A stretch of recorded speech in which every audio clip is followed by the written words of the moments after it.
Hello, this is OTD with my August resume of news, events, and stories that I found interesting or that I participated in the month of August as it relates to development, policies, and communication. So the first would be I attended the graduation ceremony of the 5th cohort of the Teach for Nigeria Fellows. This was in early August. Now, Teach for Nigeria, what they do is recruit young graduates, people from the private sector who have a heart to teach, to make an impact in the lives of children, especially those in the public schools. They're trained and then they're deployed to public schools across the country. Well, for now, they're in 4 states and they're looking to expand. But the work that they're doing is incredible. With a reported 20 million children out of school in Nigeria, it is so critical, that we are collaborating, across board from the public and the private, and then of course the development sector to find solutions to the challenge of illiteracy and the challenges that the education sector currently faces in Nigeria. And so I'm really proud of what they're doing, and I want individuals, corporate organizations, to support as much as possible, and of course the government to collaborate even more. And so if you want to be a part of the movement or you want to support, their website is www.teachfornigeria.org. Next, I participated in the Africa Social Impact Summit by the Sterling One Foundation. It was insightful, it was brilliant. I had very interesting conversations and made a few connections. I'm looking forward to partnering on some development projects in the coming months. Now, one thing that really stood out to me was low representation from the public sector.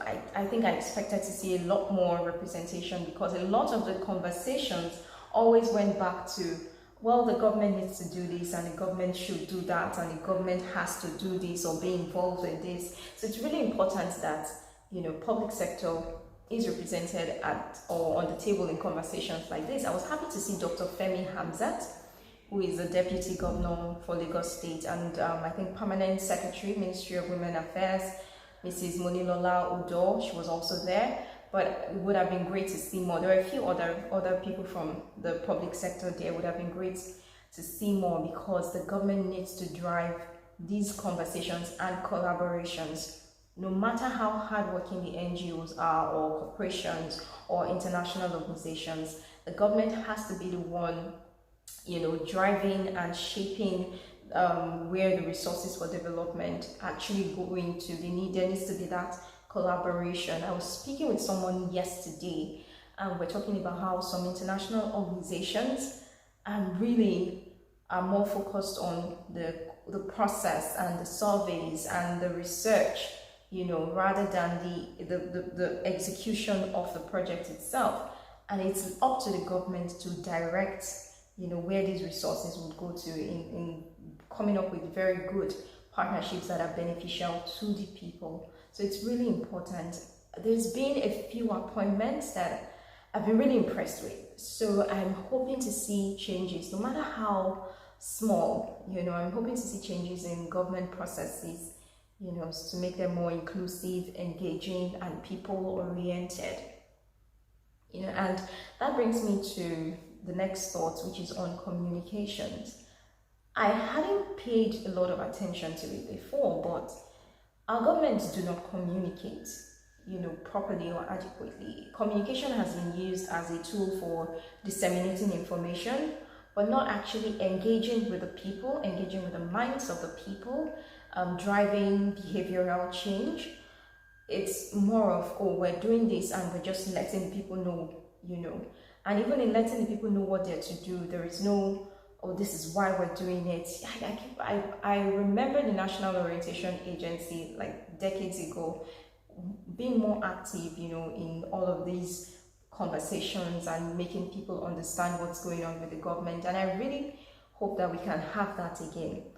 But while expecting that, I'm also thinking about the private sector or the development sector, where communicators actually take this on as a goal or as a task, much like what budget has done. It would be somewhat different because it would not just be digital. We need to get to the grassroots. But I believe that there are opportunities in this area, not just for, not even as just a non-profit or not-for-profit, but actually as social enterprises, you know. And there are many ways to look at this. You know, it's just the way it's playing in my head. Many ways to look at this, and I do hope that we begin to think in that direction and break down policies from the government to the people, help everyone, you know, be involved in the process. When people are more involved in the process, it makes it easier for us to achieve the things that we want to, you know, politically when it comes to our leadership. So yeah, those are some thoughts that I've had this August, and you know, places I went to, at least the two major places I went to.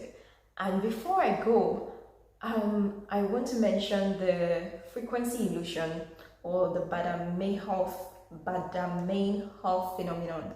So it's a phenomenon where you begin to see something more often because you just got to know about it, or it's just become more important or more relevant in your life, and then you begin to see it everywhere. I saw that really work out for me this month. So I would encourage you, there's something that, you know, is really important to you, that, you know, you've been playing around with, but you've never really paid it attention. Just pay a little more attention, you know, and it will just open up to you, really. And on that note, I'm going to say goodbye. Thank you for listening to me for my August resume, my August recap. I look forward to a September that is even more interesting and more progressive, so to speak. Yeah, ciao.